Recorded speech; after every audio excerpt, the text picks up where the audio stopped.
todos. Boa tarde. O Instituto Histórico e Geográfico hoje faz uma justa homenagem, com muito orgulho eu presido, a Manuel Dantas no centenário de sua morte. Um dos fundadores do Instituto, que vai ser aqui homenageado por Renata Luz Passos, uma jornalista, eu vou ler porque não fiz cópia. Ela não é, ela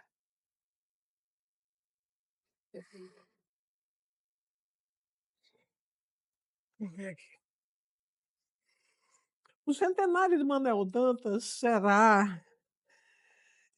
terá homenagens do Instituto Histórico em todo o Rio Grande do Norte.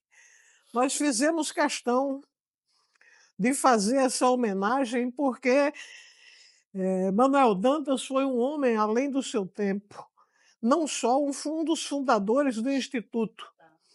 Então, nós teremos homenagem em municípios polo, onde há uma abrangência de outros municípios. Nós teremos em Mossoró, Apudi, Caicó, Ceará-Mirim, Acari. Me ajuda aí, Renan. Caicó, Mossoró, Apudi também, né? Apudi. Acho que é Açu. Açu. Nós estamos associados às academias de letras desses municípios. Canguaretama, Santo Antônio. Inclusive, de Santo Antônio será numa escola que leva o seu nome. Certo? Todos os sócios serão informados das datas, porque quem puder ir seria uma boa. Mas vamos lá. Renata Luz Passos é graduada em Comunicação Social com habilitação em jornalismo pela Universidade Federal do Rio Grande do Norte, MBA em Gestão Estratégica de Pessoas pela Faculdade Estácio, mestra em Estudos da Mídia pela Universidade Federal do Rio Grande do Norte e doutora com uma tese brilhante sobre esse tema que ela vai hoje falar aqui. Certo? Então, feitas essas informações, se for falar sobre Renata, tem muita coisa. O que nós temos a acrescentar é que, em novembro, ela tomará posse como sócia do Instituto e ocupará a cadeira de Manuel Dantas, deixada por Edgar, que alçará a categoria de honorário. Tomará posse também em novembro. Então, eu chamo Renata para começar a sua palestra. Muito obrigada.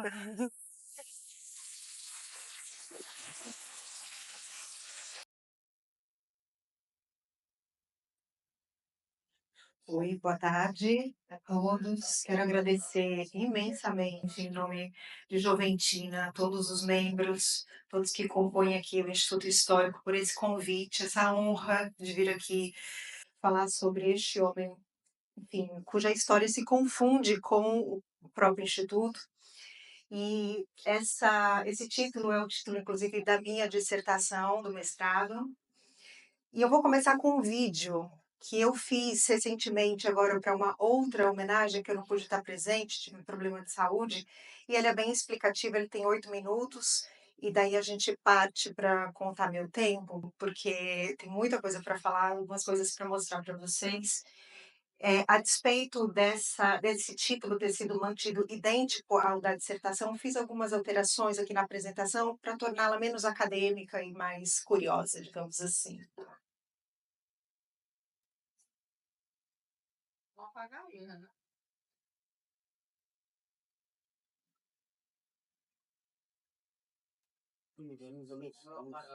Manuel Gomes de Medeiros Dantas nasceu na fazenda Riacho Fundo, na então Vila do Príncipe, atual município de Caicó, em 26 de abril de 1867. Primogênito do coronel Manuel Maria do Nascimento, conhecido como Manuelzinho do Navio, e de Dona Maria Miquelina Francisca de Medeiros, foi o escolhido para se dedicar aos livros, enquanto a maioria de seus irmãos seguiu a vida agrícola. Em seu diário pessoal, intitulado Algumas Datas de Minha Vida, Manuel Dantas registrou cuidadosamente sua jornada escolar, desde a alfabetização até a formatura em Direito na Faculdade de Recife, no mesmo ano em que o Brasil se tornava uma república. No retorno para o Seridó, Manuel casou-se com Francisca Anália Bezerra de Araújo, carinhosamente chamada de Dona Chiquinha, filha do influente coronel Silvino Bezerra de Araújo Galvão, figura de grande expressão política em Acari. Neste período, Manuel iniciou sua trajetória profissional na área jurídica. Em 1894, já residindo no sítio Pretória, em Natal, tornou-se diretor-geral da Instrução Pública. Ocupou esta função 2 vezes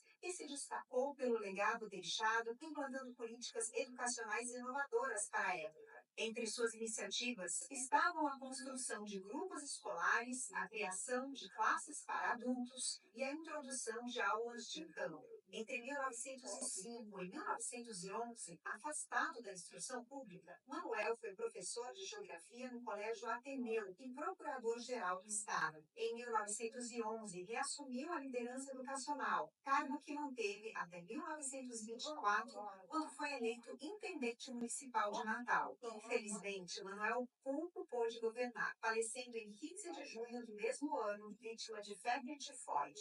Manuel Dantas ocupou vários espaços de destaque. Foi deputado estadual entre 1905 e 1907, sendo eleito primeiro secretário. Em 1902, tornou-se sócio fundador do Instituto Histórico e Geográfico do Rio Grande do Norte, onde atuou como representante do Estado nos congressos de geografia em várias regiões do Brasil.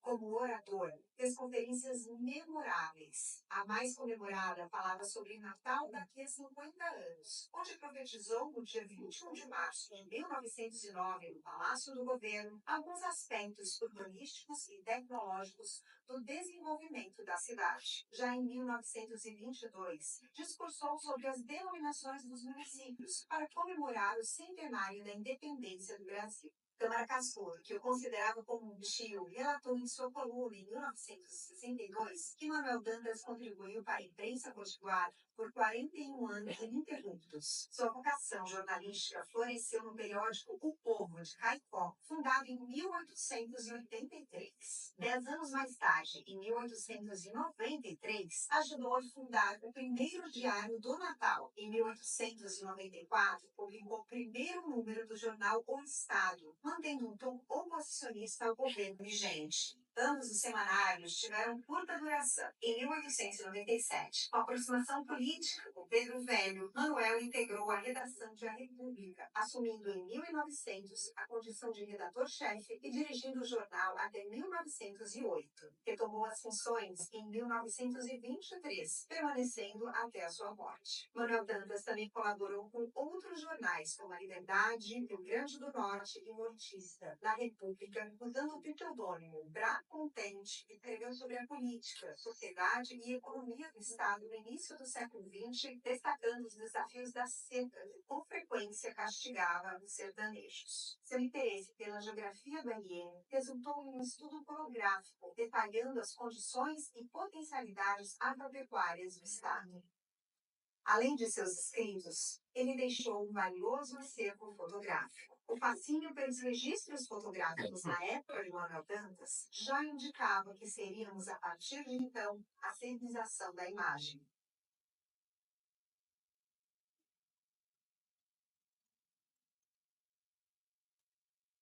Começou como fotógrafo amador em 1900, documentando momentos familiares, como vemos nesse retrato de seus filhos Garibaldi e Cristóvão, ainda pequenos. Eventos históricos, como a cobertura do serviço fúnebre do governador do estado, Pedro Velho de Albuquerque, Maranhão, no ano de 1907, também são facilmente datados. Uma outra coleção fotográfica que consta no acervo é a da Exposição Nacional de 1908, que ocorreu na então capital do país, a cidade do Rio de Janeiro. O restante dos registros é composto por fotos familiares, especialmente de seus 11 filhos, no qual a vida cotidiana e suas datas comemorativas são eternizadas. As fotos acompanham ainda os assuntos que permearam suas atividades e interesses, como a educação, a política, a agricultura, a arquitetura, além de fatos pitorescos, especialmente das cidades por onde passou como representante nos congressos nacionais de geografia. Personalidades políticas do cenário local e nacional, como o Barão do Rio Branco, Rui Barbosa, o presidente Afonso Pena e seus ministros, também foram fotografados em ocasiões diversas, já que ele nunca se separava de seu equipamento.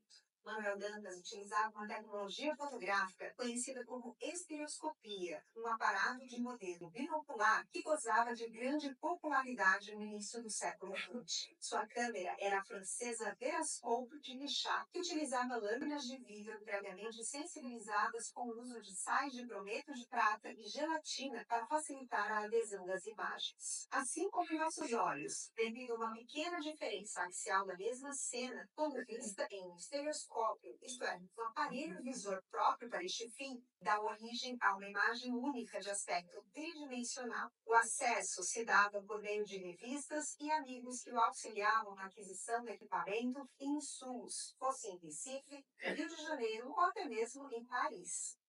Sua produção se tornou mais frequente a partir de 1911, quando relatou ter iniciado um trabalho com o Verascope de Lichat, isto é, a revelação caseira das imagens. Além das 2.146 fotos, ainda constam outros objetos ligados à sua prática amadora da fotografia, consolidando este como o maior acervo de fotografias estereoscópicas do Nordeste.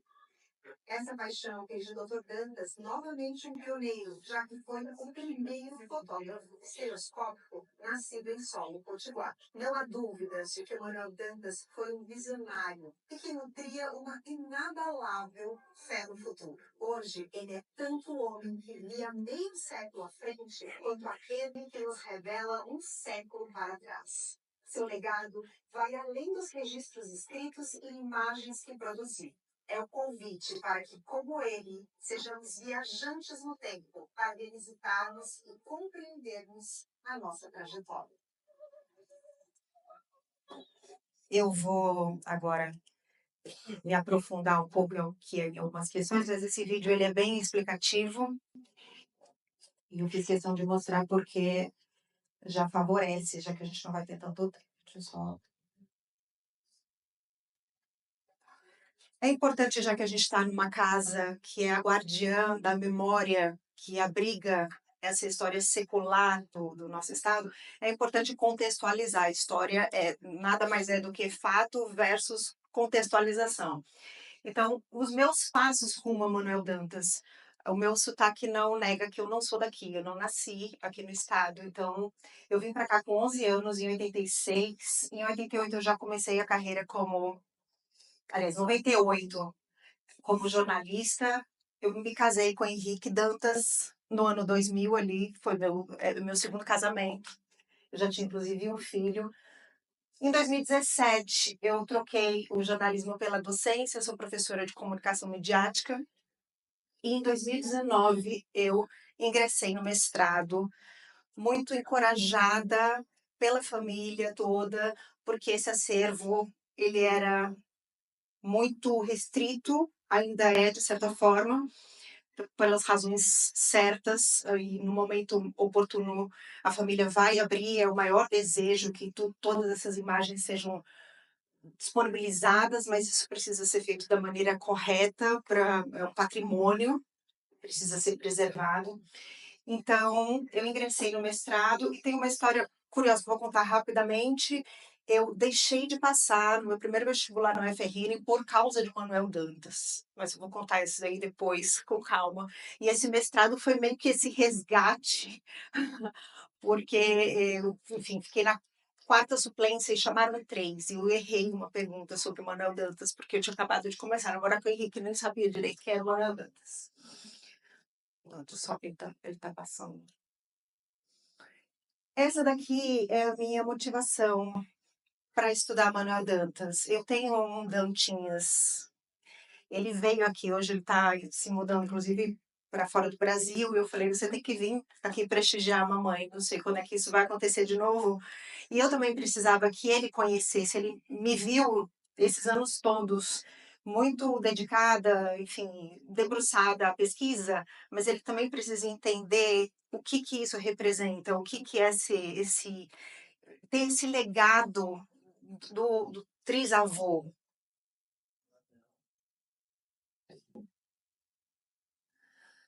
De novo, uma contextualização rápida, a gente tem que entender em que mundo o Manuel Dantas estava inserido.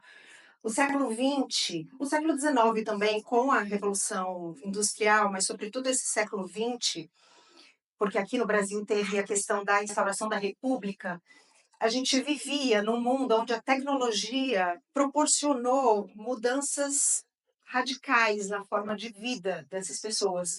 A tecnologia ela acabou trazendo essa aceleração. Hoje, no nosso dia a dia, também é assim. Mas naquela época, estava se criando um novo mundo comunicacional. Não era mais necessário levar, oi? Pode continuar, só. Levar o corpo até os lugares. Você poderia conhecer o mundo inteiro através de uma fotografia. Então, aqui eu coloquei os três principais inventos, o telefone, o telégrafo e a câmera fotográfica, para representar todo esse novo regime de visualidade com essas experiências sensoriais. Então, óbvio que a República adotou, se apropriou muito bem desse discurso de modernidade, mas a gente tem que lembrar que no tocante à fotografia, no que diz respeito à fotografia, foi o nosso imperador Pedro II que tornou o Brasil tão relevante e tão pioneiro, porque a fotografia chegou muito rápido aqui. E essa é exatamente a próxima contextualização, é exatamente essa timeline da fotografia. Não vou me aprofundar, depois nas perguntas, se vocês tiverem algumas dúvidas. Se não der tempo aqui, a gente conversa lá.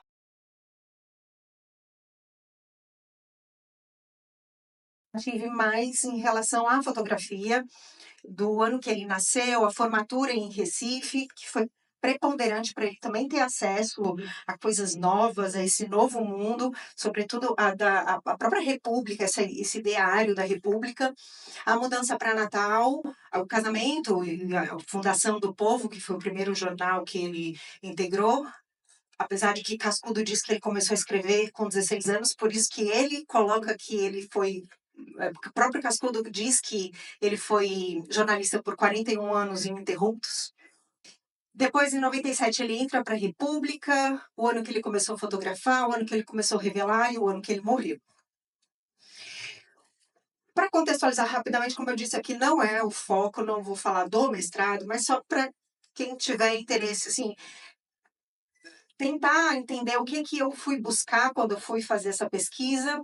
Eu queria investigar por meio do acervo, quando ele começou a fotografar, o modelo de câmera que ele usou, como é que ele pode ter tido acesso a esses insumos, como ele conheceu essa fotografia estereoscópica, quem o apresentou e o que ele fotografava. E óbvio que ao passar do tempo, quanto mais a gente ia cavando, e esse plural é porque foi feito a muitas mãos, a mãos de Dantas que me ajudaram, principalmente meu marido, que era, se eu pudesse ter colocado o nome dele na dissertação, ele era mestre também. E a gente ficava sempre se perguntando, será que ele foi o primeiro, o potiguar a usar a tecnologia? Como é que ele se situa nessa trajetória da fotografia brasileira e estereoscópica? Porque a gente sabe que a fotografia estereoscópica é pouquíssimo estudada. Tem pouquíssimos expoentes. Aliás, eu descobri essa semana, quando eu revisitei a pesquisa, que o grande expoente hoje do Brasil é um fotógrafo amador também, Guilherme dos Santos, um carioca, que também estava lá na exposição de 1908, enfim. O acervo dele está todo atualmente no Museu da Imagem do Som do Rio de Janeiro.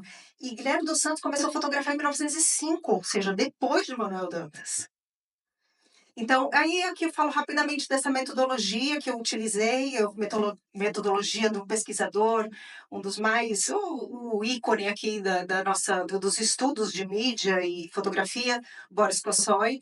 E ele tem uma metodologia chamada análise iconográfica, que diz que toda fotografia pode ser estudada a partir dos seus elementos básicos ou elementos constitutivos, que é o assunto, fotografia e a tecnologia.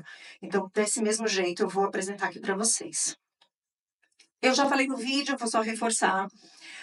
A tecnologia que ele utilizou era o averoscópio de Richard. O modelo dele era o modelo número 1, que foi inventado por Jules Richard em 1894. Esse modelo dele era um modelo de lente simples, porque essa câmera tinha várias possibilidades de upgrade, não, como é que é o nomezinho? Acessórios, enfim. Podia mudar as lentes. Mas esse modelo mais básico custava 175 francos franceses. As placas que ele utilizava eram essas placas secas que foram inventadas pelos irmãos Lumière no ano de 1890, muito embora essa especificamente que Manuel Dantas utilizava foi inventada em 1893, porque este tamanho, 45 milímetros por 107 milímetros, foi uma invenção, uma adaptação do próprio Jules Richard. E essas lâminas, elas eram menores, porque as outras eram muito grandes, muito caras e muito finas, muito frágeis. E Jules Richard também revolucionou no momento que ele criou esse novo formato. Então, essas lâminas eram 12 lâminas, uma dúzia, por 6 francos. E elas eram lâminas de vidro, onde já vinha pré-sensibilizado, os sais de prata grudados nesse vidro com gelatina. Todos esses materiais já eram disponibilizados. Inclusive, eu encontrei um anúncio de venda de material estereoscópico de 1899 em Recife, no Jornal de Recife. Então, no Rio de Janeiro, em São Paulo, em Recife. A estimativa, essa parte aí, inclusive, eu achei bem curiosa, que foi uma sugestão da minha orientadora, professora Olívia Medeiros de Moraes Neta, que inclusive é membro aqui do Instituto. E ela foi a minha orientadora e ela disse, Renata, vamos ver se a gente consegue vislumbrar quanto é que custaria isso, assim, dentro do universo de Manuel Dantas, porque ele fotografou tanto. E quanto seria o custo disso? Então, ela sugeriu que eu pegasse alguma informação no jornal que pudesse fazer também essa associação. Em 1902, na República, pelo menos foi o primeiro ano que eu consegui esse recorte, assim, essas informações, tinha essa parte, a parte comercial, então tinha o quilo de açúcar, quanto custava, o franco francês tinha uma parte de cotação de moedas, e aí ela me sugeriu pegar o açúcar, que era um produto, enfim, que ficava fácil também. Até hoje, se a gente quisesse converter para o real, lógico que isso é uma conversão simplista, não é tão simples assim, mas é para dar uma ideia. Então, um quilo de açúcar naquela época, 500 réis, um franco, 772 réis. A câmera custava 175 francos. Então, seriam 133 mil réis e 350 réis. Essa coisa de réis, mil réis é meio confusa para mim. Mas equivale a 266,7 quilos de açúcar na época, uma câmera. E aí também peguei em 97, quando ele foi nomeado diretor da instrução pública, quanto era o salário dele. Lógico que esses não eram os únicos vencimentos, ele também era jornalista, ele era advogado, ele tinha outras fontes de renda, mas como diretor da instrução pública, por ano, ele ganhava 5 contos, 200 mil réis, daria 433 mil réis por mês.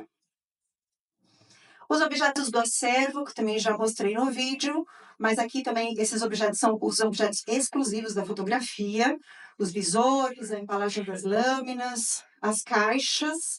Essa caixa para 50 lâminas são caixas de madeira, caixas artesanais. Essa outra para caber o visor e algumas lâminas. Álbuns para as lâminas, esses álbuns são de cartolina, papelão. São 2.146 lâminas de vidros com pares estereoscópicos, 6 fotos em papel, 35 envelopes de papel para lâminas, para guardar essas lâminas, e o diário pessoal, onde só consta esse assento, essa única observação que em 1911 ele começou a trabalhar com o Verascope.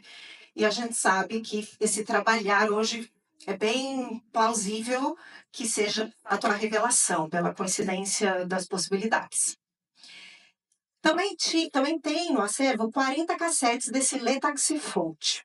Esse Le Taxifaute eu coloquei aqui ao lado, não é o dele, se ele teve a gente não sabe, não existe no registro, mas para vocês entenderem o que era uma espécie de visor automático, assim, que você conseguia colocar nessas gavetas e você puxava e essas lâminas iam sendo automaticamente, assim, manualmente, mas de forma. Era um visor múltiplo, digamos, de lâminas. Também inventado por Jules Richard. O fotógrafo. Então, o que eu, na pesquisa ficou muito claro foi essa mistura de olhares, de interesses do jornalista com o fotógrafo. Uma coisa assim, meio que alimentava a outra. Ele estava sempre nos lugares, ele tinha essa visão de querer a recordação, o registro, ele tinha esse olhar também do que era notícia, do que deveria ser registrado. As relações pessoais com fotógrafos amadores, principalmente Domingos Barros, a atividade profissional, que também favorecia esse contato com os fotógrafos profissionais. Lembrar que nessa época, a maior parte desses fotógrafos profissionais que a gente tem contato eram fotógrafos itinerantes. Eles não residiam aqui, não tinham sua base aqui em Natal. Então eles iam, obrigatoriamente, eles iam para a República para anunciar nos jornais, para dizer o período que iam estar aqui, para os clientes aproveitarem. E, obviamente, que isso para mim foi a parte mais interessante e curiosa, foi o interesse diverso que ele tinha e esse perfil de vanguarda. Manuel Dantas tinha uma caixa postal privada, coisa que era muito raro na época. Em 1911, existiam 26 caixas postais apenas. A dele era de número 13. E a gente não tem registro antes de 1911, de quando ele começou a ter essa caixa postal. Mas esses 12 primeiros, a maioria, se não a totalidade, que agora eu não vou lembrar, com certeza, mas de empresas. Então, ele é uma das primeiras pessoas físicas aqui que resolve ter uma caixa postal. Da onde para onde ele eram direcionadas essas assinaturas das revistas nacionais e internacionais, francesas, inglesas, americanas e brasileiras, totalizando 1.158 exemplares que se encontram aqui no Instituto Histórico. Então, entre os anos de 1885 a 1923, e 99% dessas revistas ilustradas. As etapas da pesquisa, então, para poder ter acesso a tudo isso, eu e Henrique, a gente fez várias visitas técnicas para entender como é que deveria ser trabalhado, entendido, interpretado, mas, sobretudo, manipulado esse tipo de material, que é muito frágil. As lâminas não podem ser expostas à luz. Luz é o veneno da lâmina, das imagens. Então, a gente foi para o Instituto Moreira Salles, para o Museu da Imagem e do Som e também para a Fundação Joaquim Nabuco, aqui em Pernambuco. Tivemos aulas de como manipular, como tudo. Inclusive, eles deram, a gente levou aqui para a gráfica o papelzinho, como é que deveria ser feito a caixinha, o envelopinho para guardar essas lâminas, com todas as especificações de tamanho e de tipo de papel. Depois a gente retirou dos cassetes, envelopou, separou, catalogou, armazenou, separamos por eventos e cadastramos numa tabela. Essa tabela tem, sei lá, umas 90 páginas de Excel, com várias informações.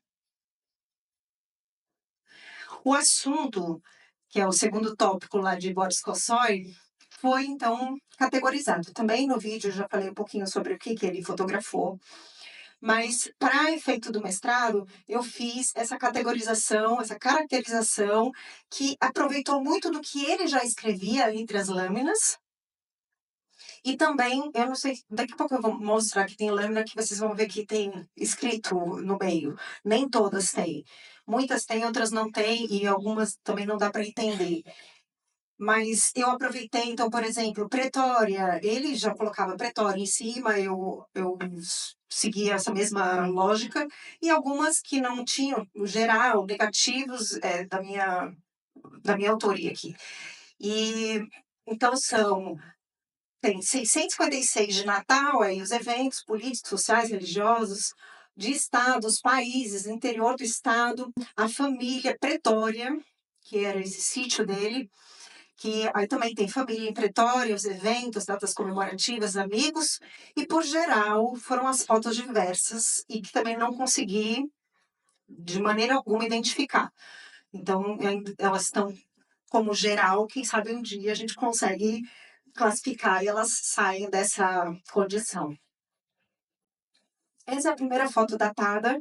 No vídeo aparece, eu falo sobre ela, e foi muito emocionante quando a gente descobriu, porque nessa foto aqui constam ele, do punho dele, né? Então, o número lá em cima, Pretória, Garibaldi e Cristóvão. Cristóvão nasceu em 1900 e Garibaldi em 1898. E dá para ver claramente, eu nem sei se aqui tem um negócio de apontar, mas dá para ver que Cristóvão é um bebê de colo ainda. Vocês conseguem identificar isso? Ele não tem um ano ainda, não tem um ano. Ele tem meses. Então, essa foto é de 1900, porque Cristóvão nasceu em 1900, em abril, se eu não me engano. Ele não tinha mais do que isso. Ele deve ter o quê? Uns 6 meses no máximo, 7. Não fica nem sentado. Um bebê de 6 meses já consegue ficar sentado. Depois, uma outra coisa que me emocionou, porque isso foi nos 45 do segundo tempo do final do prazo da dissertação, eu descobri que ele tinha conseguido imprimir as fotos uma única vez na vida dele, no jornal, na República. E isso aconteceu por ocasião do aniversário da República, em 1911, ele conseguiu colocar 7 fotos. E ele fala aqui sobre essas fotos, sobre os clichês, sobre essa comemoração, que ele fala da dificuldade de se conseguir registrar, imprimir. Essas fotos precisavam ir para Recife, era muito caro cada clichê. Então teve toda essa dificuldade e no dia seguinte ele também publica a repercussão, como foi comemorado essa iniciativa, e ele falando que isso obviamente que ia servir de estímulo para ocorrer outras vezes, mas até onde a gente sabe não ocorreu. E eu digo até onde a gente sabe, porque infelizmente, e eu acredito que não seja só uma coisa do Rio Grande do Norte, nós brasileiros adoramos viajar para a Europa para ver a história das outras pessoas que sabem preservar suas histórias, mas aqui a gente não sabe fazer isso. E o nosso arquivo público é agora mais não, mas era de dar muita pena. Então eu ainda peguei essa transição do arquivo público, ninguém me contou, eu fui com o Henrique, a gente chegou lá no Alecrim, num galpão cheio de goteira, e os jornais eles estavam empilhados e os de baixo eram uma massa preta, uma coisa horrorosa. Então, se houve, a gente não sabe, a gente não tem esse registro, não tem como saber. O arquiteto João Miranda, é isso o nome dele? João Maurício. João Maurício, obrigada. João Maurício, mas tem o Miranda também, tem? É o próprio. Então tá, então não estava errado. Ele fez esse trabalho, inclusive pegou as lâminas emprestadas, cedidas para o seu Osório e Dona Silvia. Ele fez esse trabalho de comparação ao longo dos anos de alguns lugares. E essa apresentação, isso eu não coloquei no mestrado, mas recentemente, no ano passado, foi esse ano, agora estou confusa. Eu estive na UFRN com alunos e me pareceu pertinente mostrar para eles esse desenvolvimento, assim, o quanto as fotos são importantes para a gente ter noção da modificação da sociedade, da cidade como um todo. Então, eu mantive para cá, mas eu coloquei naquela circunstância a modificação então da Praça Pedro Velho, do Palácio Potengi, estamos aqui do lado, e da Avenida Deodoro. Dessa casinha aqui, não descobri onde é que é o negócio que aponta, mas dessa casinha aqui que inclusive foi preservada agora recentemente. Que bom que a 2A construtora construiu um prédio moderno, lindo atrás, mas teve esse cuidado, esse carinho de preservar. E essa foto é super recente. Final de semana passado, a família Dantas esteve em Caicó, supostamente para uma homenagem que acabou não acontecendo, mas isso não diminuiu o quão maravilhoso foi a viagem. E nós tivemos a oportunidade, o Henrique já conhecia, mas apenas ele, de ir até a Fazenda Navio, onde o pai de Manuel Dantas morou, enfim, era proprietário dessa fazenda. Manuel Dantas passou poucos anos lá, mas a casa só tem as ruínas e depois eu encontrei no acervo a foto. E até eu coloquei a foto porque dá para ver até aqui a escadaria, ó, é a mesma escadaria. Foi interessante, assim, é sempre gostoso, curioso encontrar essas semelhanças. Ah, olha só essa foto, diz respeito a esse lugar especificamente. Tô ok, né? Ainda com tempo, que tô correndo aqui, tô na velocidade 5 do Creu, viu, gente? E eu falei no início da minha motivação pessoal para poder estudar Manuel Dantas. Agora eu vou ter uns 5 minutinhos aqui só para. Ainda estou em tempo aqui, eu já estourei. Tem? Eu falei, contei até essa história de que quando eu conheci Henrique e eu fui fazer meu vestibular, caiu a pergunta de Manuel Dantas, eu errei e fiquei na terceira suplência.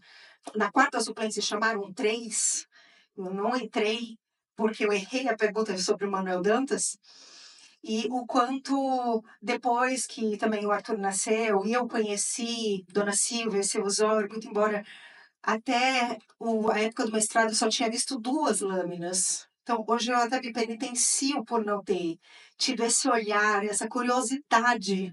Se eu pudesse voltar no tempo, assim, entrar numa máquina do tempo, óbvio que seria para conhecer Manuel Dantas, mas nessa impossibilidade, assim, se me dissessem, mas você só vai poder conhecer quem você já conheceu, eu teria voltado para conversar com Dona Silvia, para entender melhor como foi o resgate desse acervo. Eu também teria voltado para conversar com o seu Osório, porque a única coisa que a gente conversou foi: ah, meu pai era jornalista como você, eram coisas assim, sabe, muito superficiais.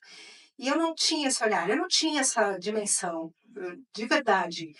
E foi esse processo, assim, o tempo todo eu fazendo essas pesquisas e olhava para Henrique e dizia assim: será que seu avô e sua avó se orgulhariam desse trabalho? Será que eu estou atendendo essas expectativas? Será que eu estou conseguindo honrar esse presente, assim, eu tenho muita consciência do privilégio de ter esse acesso, assim, de ser a pessoa que está colocando o nome nesse mestrado e obviamente, do privilégio no sentido não só da honra, mas do privilégio porque eu sou da família, de certa forma, né, do acesso. E, para o mestrado, para o projeto, eu precisava colocar uma justificativa, aquela coisa toda de metodologia científica que todo mundo sabe. E foi quando eu encontrei essa frase de Cascudo. Cascudo escreveu 5, de novo, do que a gente pôde recuperar. 5 colunas dedicadas a Manuel Dantas. E numa delas, e sempre falando do quanto ele admirava, de anedotas de Manuel Dantas, também dessa coisa dele de ser uma das poucas pessoas que tinha acesso à biblioteca. Ele fala que a biblioteca tinha 5.000 volumes. E ele coloca isso: Manuel Dantas está merecendo justamente essa atualização. Está esperando por um movimento que o ressuscite nas memórias moças, lembrando o quanto ele fez e quem humana e culturalmente ele era. Por isso é que eu queria que você viesse hoje, meu filho, porque Manuel Dantas sempre fala de fé no futuro.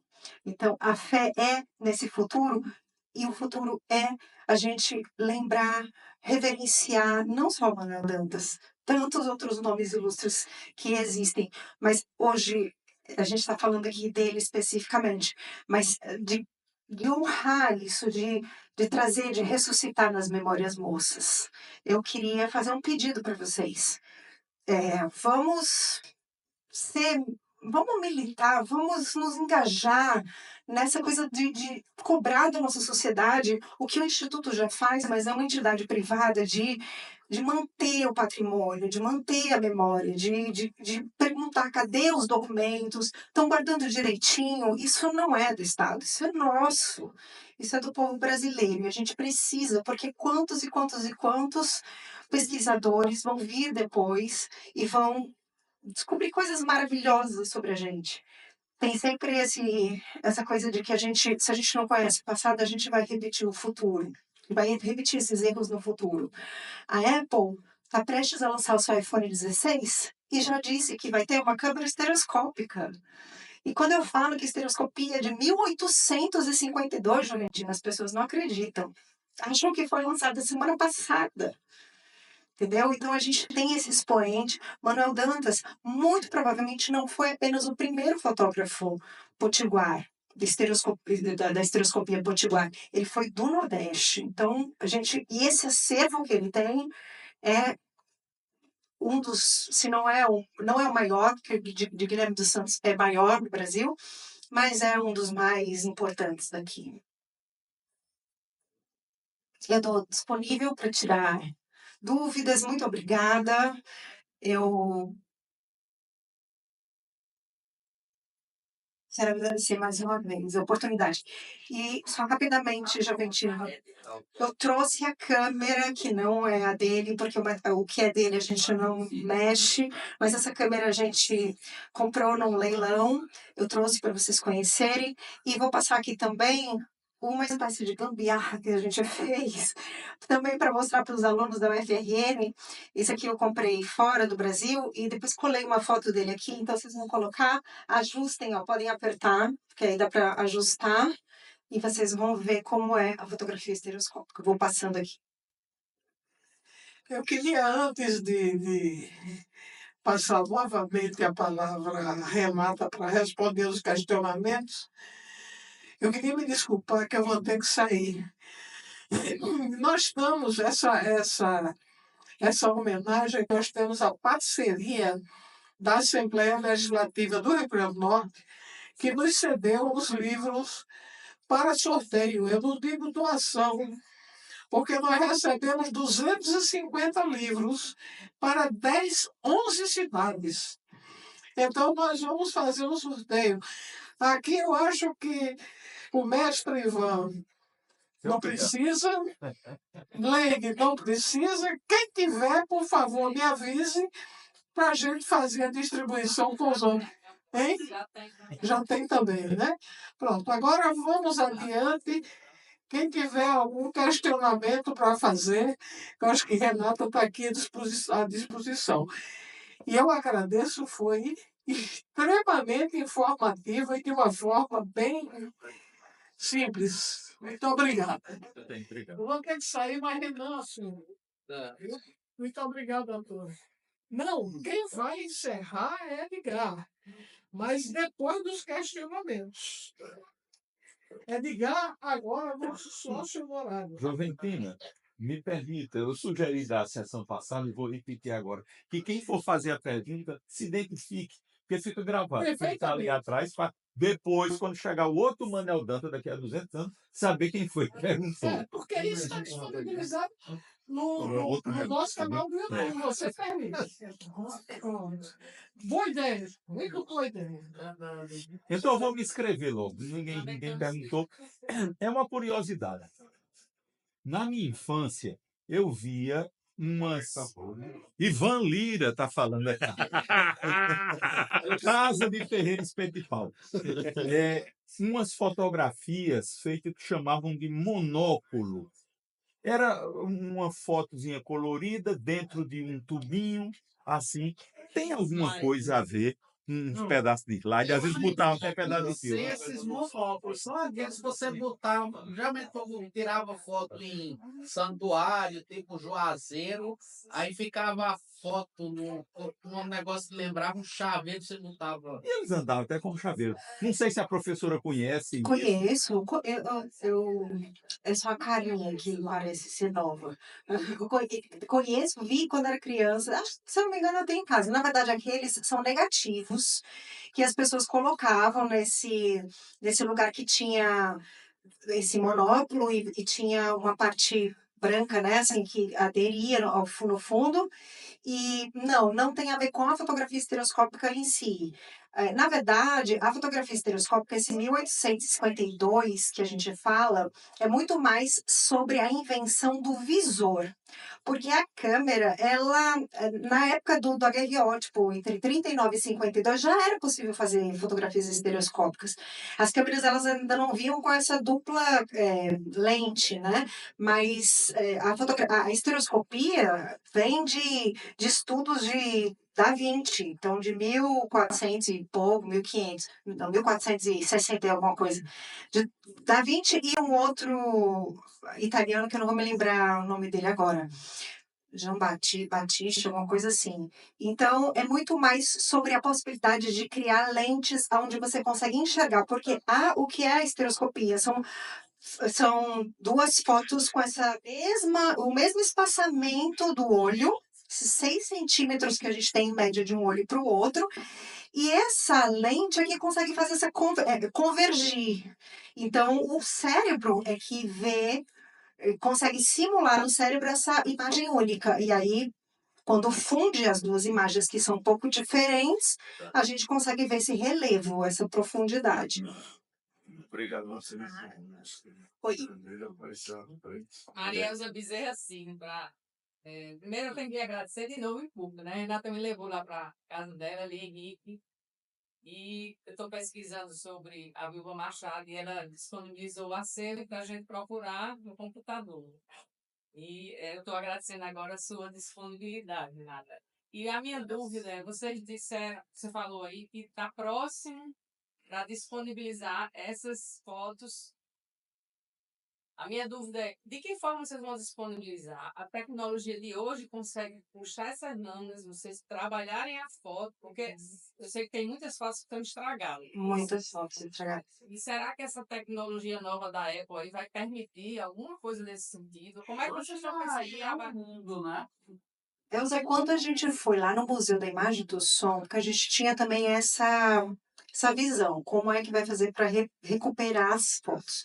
Lá na Imagem do Som, no Museu da Imagem do Som do Rio de Janeiro, muito mais até do que no Moreira Salles, porque, de novo, só aí são entidades públicas, né, uma pública e outra privada, eles têm essa percepção de que você não deve recuperar, porque é o do fotógrafo. É o que chegou até aqui, você tira o registro histórico. Então, digamos, a gente não foi conversado isso no âmbito da família e é uma decisão conjunta de um colegiado, mas o entendimento histórico é que não se deve modificar. E se um dia alguém quiser trabalhar e vai pedir autorização para o instituto e tudo mais, e sim fazer algum tipo de uso até de inteligência artificial, eu acredito que consegue reconstituir. Renan, secretário-geral do Instituto. Renan, nessa posição não, Renan. Mais para cá. Renan, secretário-geral do Instituto. Só uma sugestão, que me chamou muita atenção a questão do diário dele. Eu estava falando para ele que eu acho que seria interessante, no futuro, fazer uma publicação, uma edição crítica desse diário. Eu lembro que faz uns 2 anos eu estive no Rio Grande do Sul e eu adquiri um diário de um escritor que tinha guerreado numa daqueles conflitos do Rio Grande do Sul no início do século. E é uma maneira interessante até de contextualizar quem foi Manuel Dantas na época dele. Eu acho que vocês deveriam considerar essa possibilidade, até incluindo algumas fotos. Deixa eu aproveitar, então, para dizer o que tem no diário. O diário tem 37 páginas. Assim, não invalida a sua sugestão, mas ele não é um diário que tem anotações aprofundadas, digamos assim. Tem uma parte que é muito pessoal, que ele fala de questões sentimentais e tudo, mas, inclusive, sem dizer nomes, então não dá nem para relacionar muito.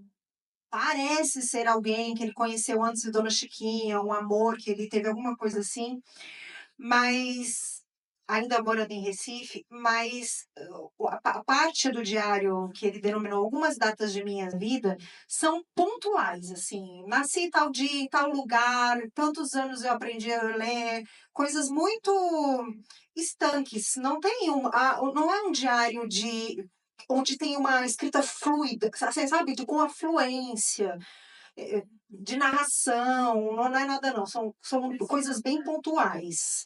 E a maioria das coisas que estão lá já são de conhecimento geral. Ele era tão apegado à família, isso fica muito evidente, porque ele coloca, nasceu o primeiro dente do meu filho fulano começou a andar, quebrou o braço, coisas desse tipo, assim, coisas bem particulares de pai babão. Mas Eu tenho Alexandre Rocha e eu tenho o privilégio de ocupar a cadeira de um dos filhos dele, que é José Garibaldi Dantas, né? E eu ainda não tive acesso, porque, enfim, eu tenho me ocupado com o Edgar de olhar José Garibaldi. Mas eu gostaria de saber se tem um pouquinho mais de imagens, que eu só tenho imagens de Garibaldi e de Humberto, que são alguns dos filhos dele, já muito mais velhos. Eles crianças, eu acho que a gente encontrou uma. Será que nesse acervo tem alguma coisa que pode nos ajudar a mostrar esse período? tem muitas fotos da família, muitas fotos dos filhos. Tem poucas de seu Osório. Os mais novos realmente foram ficando, assim, não tem muitas fotos isoladas, mas de Garibaldi e Cristóvão, de Humberto também tem muitas fotos deles, principalmente. Eles indo para Lavras, eles voltando de Lavras, tem pequenininho, em várias situações. Tem sim. 13 filhos. 13 filhos. Não, 11 filhos. 11 filhos que vingaram, vamos dizer assim. Vou contar algumas curiosidades. Essa semana, estava com o Henrique montando essa apresentação, e quando eu estava fazendo mestrado, já tinha ficado muito surpresa em saber que Manuel Dantas, os pais dele eram tio e sobrinha. Eu já sei, a NASA precisa vir aqui no servidor, isso está muito claro para mim, que a NASA precisa vir aqui estudar essa consanguinidade. Mas eu não tinha tanta noção, porque na época do mestrado eu não pude ter esse olhar, né? Tinha que ser muito seletiva, muito focada. Aí eu falei, Henrique, você não sabe, eu fui descobrir que isso. Aí descobri outros casamentos, assim, muito próximos. Por exemplo, o avô de Manuel Dantas casou todas as filhas com tios. Enfim. E aí ele deu a ideia, vamos colocar no chat GPT, para o chat GPT dizer, porque a gente queria saber assim, por exemplo, Manuel Dantas, ele é neto e sobrinho neto da avó, né? Porque a mãe de Manuel Dantas, até eu me confundo. O pai de Manuel Dantas era irmão da avó, da mãe de Miquelina. E aí a gente colocou no chat GPT, o chat GPT alucinou, não conseguiu dizer. A gente tentou quantas vezes? Umas 3 vezes, e tive que fazer, até eu trouxe meu diário aqui na época do mestrado, eu escrevi aqui, desenhei, que era para ver se eu entendia essa genealogia, que é muito maluca, muito casamento consanguíneo. Então ele teve 11 filhos, mas ele coloca lá uns 3 ou 4 morreram. Imagine de irmãos também, quantas crianças devem ter tido, enfim, uma vida breve em razão dessas questões genéticas, do cruzamento genético. Professora, de novo, Ivan Lira. Só uma curiosidade. Onde era Pretória, hoje é o quê? Um terreno baldio. Um terreno baldio? É ali Um terreno baldio. onde fica aquela farmácia na esquina, na Pagamentos.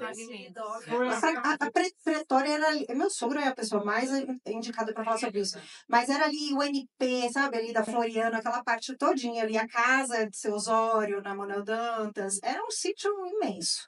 E até a parte da Praça Pedro Velho. Ainda tem a casa lá deles?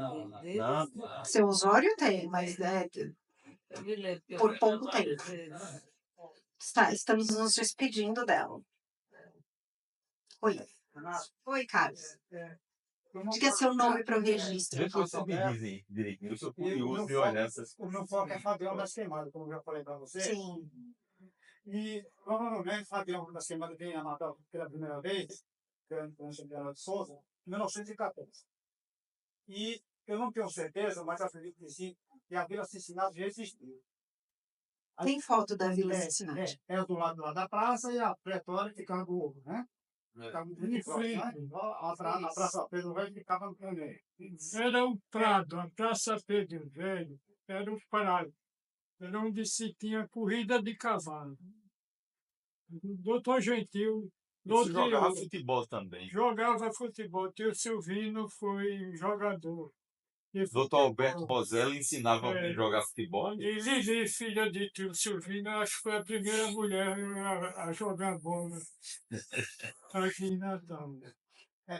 Pelo seu trabalho, mais ou menos, eu acredito que a foto de Fabião na Pretória tenha sido na mesma data, no mesmo ano, 1914. E aí eu pergunto, qual o grau de amizade com outros fotógrafos? Por exemplo, tem os oficiais, J. Galvão, né? J. Galvão, o Rosael, que tem a foto de Fabiano com o pé no tamborim. Aí você citou aí Domingos, né? Domingos Aí que era Barros. casado com uma moça Com Maria Leonora, filha de Fabrício Maranhão. da família Maranhão, né? Isso. Mas você conseguiu registrar, você tinha a relação de amizade com outros fotógrafos, como o J. Galvão, Rosael, Não, não. Ele não menciona, curiosamente, ele não menciona muito sobre fotografia, nem nos jornais que a gente teve acesso. A minha curiosidade, que na época, inclusive, que eu fiz o mestrado, nós estávamos na pandemia, então não tive como vir aqui ao Instituto, e depois o Instituto me parece que passou por uma fase de organização interna Ainda aqui. está ocorrendo Pronto. isso. Então, eu não tive acesso às revistas, que eu sei que são todas ilustradas. Essa relação das revistas e dos livros, ele tem 2.000 e poucos livros aqui, entre livros e revistas, daqui no Instituto. E a relação desses livros me foi cedida por um pesquisador seridóense lá de Corrais Novos, William Pinheiro, que eu não tive a oportunidade de conhecê-lo pessoalmente. Mas nós falamos várias vezes e ele me cedeu essa relação, porque ele tinha esse levantamento aqui, e aí eu contei quantas revistas, quantos livros, os títulos e tudo mais. Então, assim, eu não tenho essa parte, por exemplo, essa pesquisa precisa continuar agora aqui nas revistas, sabendo quando é que se ele começou a receber revista em 1885, que tipo de informação ele tinha nessas revistas? A gente sabe também que Domingos Barros é fundamental para entender a fotografia de Manuel Dantas, porque Domingos Barros, ele foi se eu estiver estourando o tempo, avisa, tá? Porque eu falo mais como da cobra aqui, se deixar, vai até amanhã. É jornalista, né, por derradeiro. É bom dizer. E Domingos Barros, ele era pernambucano, ele era um químico pernambucano, e ele conheceu Augusto Severo no Rio de Janeiro. Meu sogro também é a pessoa mais capacitada para contar toda essa história, mas o que vou falar bem en passant, ele ajudou Augusto Severo na parte dos gases do balão e tudo mais, do Pax. E a gente tem que lembrar que o Augusto Severo morou em Paris entre 1901 e 1902, até a morte dele. Então, imagina o acesso também que, através de Augusto Severo, que deveria existir de notícias, não sei, de repente até mandando algum tipo de insumo. E Domingos Barros casa com Maria Leonor em 1800 e acho que 97, se eu não me engano. Entre 97 e 1900, ele casa com Maria Leonor. Então, toda essa aproximação. Em 1897, também é quando Manuel Dantas começa a integrar a República, ou seja, que começa a conviver com essas pessoas. Porque até então existia uma disputa política e Manuel Dantas era... Quando eu digo Manuel Dantas, é todo o seu núcleo, todo o seu clã.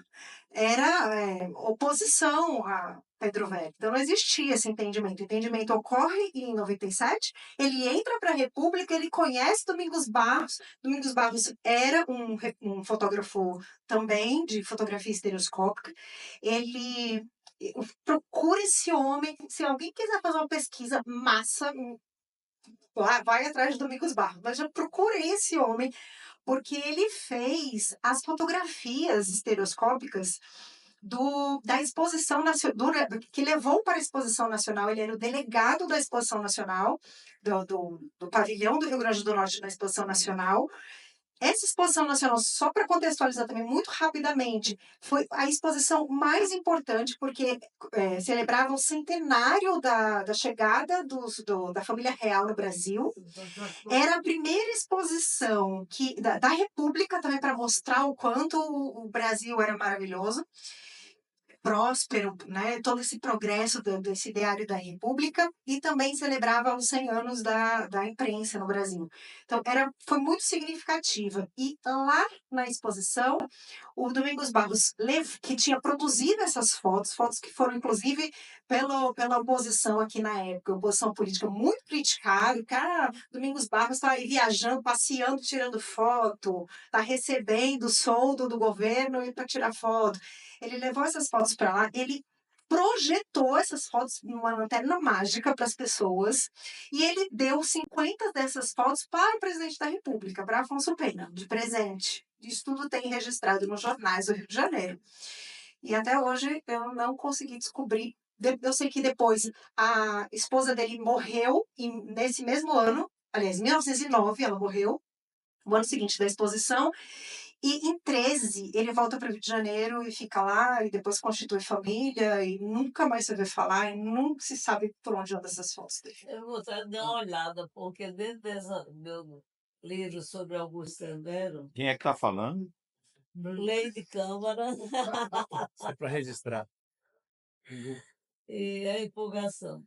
Então, assim, eu pesquisei muito ele, porque ele era muito amigo de Augusto Severo. Sim. Né? Domingos Barros? Você está falando que pesquisou Domingos Barros? Sim, aí eu tenho várias coisas sobre ele, tenho foto dele, Olha, entendeu? isso é raro. E eu vou rever agora. Pois, hashtag fica a dica. Carlos Alberto falando, Acho que é a última pergunta já. Pronto. Ele, como articulista, sempre utilizava o pseudônimo Brás Contente. Essa parte, eu confesso para você que eu não me aprofundei na parte do jornalismo. Tem algumas inferências, assim, tem alguns nomes que, inclusive, o meu sogro fez, assim, será que ele é Mário de Andrade? Será que ele é, enfim, de alguns outros pseudônimos, mas a gente não conseguiu descobrir, mas por falta mesmo de ser o foco da pesquisa, entendeu? Então, não saberia lhe dizer. Brás Contente, com certeza, mas os demais eu não sei dizer. Renata, gostaria de agradecer. A palestra foi maravilhosa. Muito bom saber tanto sobre a vida de Manuel Dantas, quanto também sobre o desenvolvimento das tecnologias. Antes de passar a palavra para o seu sogro para ele fazer o encerramento, eu queria agradecer a todos que vieram e dizer que próxima quinta-feira, neste mesmo lugar, neste mesmo horário, a palestra vai ser Seridó a Saga, uma mesa redonda com a participação dos sócios Luiz Eduardo Suazon, nosso querido Coquinho, Valcleir Azevedo e Elza Bezerra, comentando o livro sobre o sertão, que foi lançado recentemente. Agora, gostaria de convidar o futuro sócio honorário Edgar Dantas, descendente do homenageado, para encerrar a noite. A câmera está aqui depois para quem quiser olhar, tá? Tem que segurar o segundo. Só você falar com o seguinte. Cuidado. Não é encerramento. É um conversamento de muitas coisas. Porque o que está muito claro aqui no Instituto Histórico e para o momento nacional é que nós temos que começar um movimento chamado de educação patrimonial. Tem que chegar a isso a nível de criança. E as crianças estão abertas para receber isso. Patrimônio. O que é o patrimônio? É um acervo fotográfico. São cartas de Otávio Lamartine. São 300 cartas de namoro de meu pai com minha mãe, de Natal para São Paulo, onde nós temos envelopes da Aeropostale, da Companhia General Aeropostale, do Sindicato Candor, da Pané do Brasil, precisando ser resgatado. Porque é o acervo fotográfico é uma chuva que deu no terreiro onde estavam 2 baús com essas fotos. E essas fotos, na minha conta, que eu acompanhei o carroceiro que pegou esses baús, na minha conta eram mais ou menos 10.000 fotos. 10.000 não, né? Quando eu fotografou praticamente tudo. E aí, no dia de hoje, nós, o Instituto Histórico, relembra a sua passagem aqui pela instituição, mas eu tenho que dizer o seguinte: o que nós estamos referindo aqui é o centenário da morte dele. E eu tive como neto que receber, descobrir o que era meu avô, que morreu em 24, eu sou de 42. E o meu encantamento gradativo, um levantamento do que eu fui aos poucos juntando, fui vendo, trazendo, fico imaginando como foi o dia dessa morte de Manuel Dantas, prefeito eleito de Natal. A casa cheia de gente. Meu pai, o filho caçula, tinha 13 anos. Educou-se pelas mãos dos irmãos e dos cunhados. Os cunhados, 2 homens de qualidade enorme, Júlio de Melo Rezende e Omar Grande. Todos dois. Omar Grande substituiu na prefeitura e seguiu em frente. Mas Manuel Dantas morre. A imagem que tem aqui, que Renata encerrou, mostra ele com a faixa de grau 33 da maçonaria, da qual ele era orador da loja 21 de março. Todo poderoso, Senhor. Todo poderoso. Então, ele morre sendo prefeito de Natal, orador da maçonaria. Ele morre como membro dos principais institutos geográficos do Brasil, da Bahia, de Minas Gerais, de Recife, de João Pessoa, de Nossa Senhora das Neves. João Pessoa, nós temos o privilégio de ter um parente que matou ele. Eu me lembro de repetir isso novamente, mas foi. E essa situação se refletiu muito profundamente na família de meu pai. Porque Manuel Dantas morre, o que é que ele tem? Tem a Vila Pretória. É um sítio que começava na Praça Pedro Velho e terminava do fundo dele, na rua que hoje tem o nome dele, Manuel Dantas, Nilo Peçanha, caminho para o Hospital Jovino Barreiro, e um limite com o terreno que foi do 7 de setembro. Do 7 de setembro, era um sítio lindo. Lá ele ensinava as crianças da família inteira, netos pequenos e filhos pequenos também, eram orientados pelo professor Ivo Cavalcante, advogado brilhante, recém-formado. Então, na casa estava a biblioteca dele, na casa estava o acervo fotográfico dele, na casa estava todo o arquivo do Partido Republicano Federal, do qual ele foi secretário permanente desde o dia 1º, que foi criado o Partido Republicano Federal. Quando Leonardo Barata foi presidente da Fundação José Augusto, conseguiu de Dona Alice Godoy que o Estado recebesse esse acervo do Partido Republicano Federal. É um acervo que eu tive com ele nas mãos, num armário de ferro, na casa de Zé Ildefonso, onde a Fundação Zé Augusto tinha um arquivo de obras raras do Rio Grande do Norte.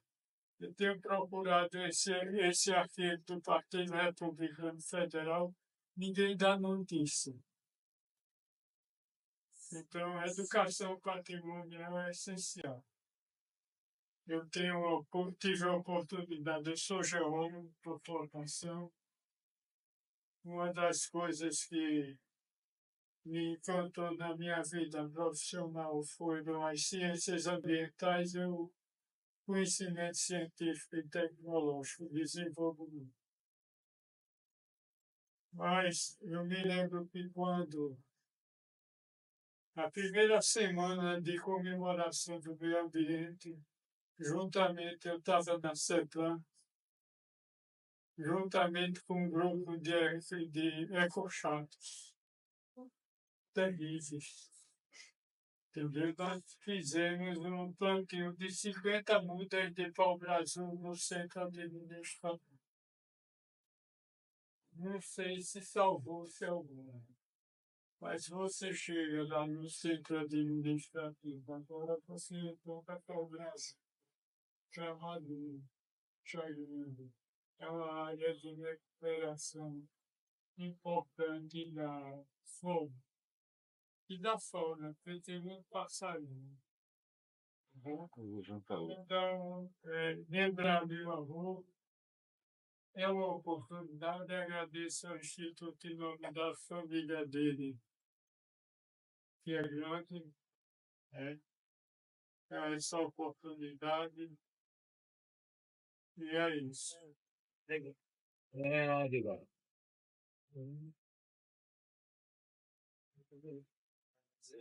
E essa moça bonita aqui é minha neta.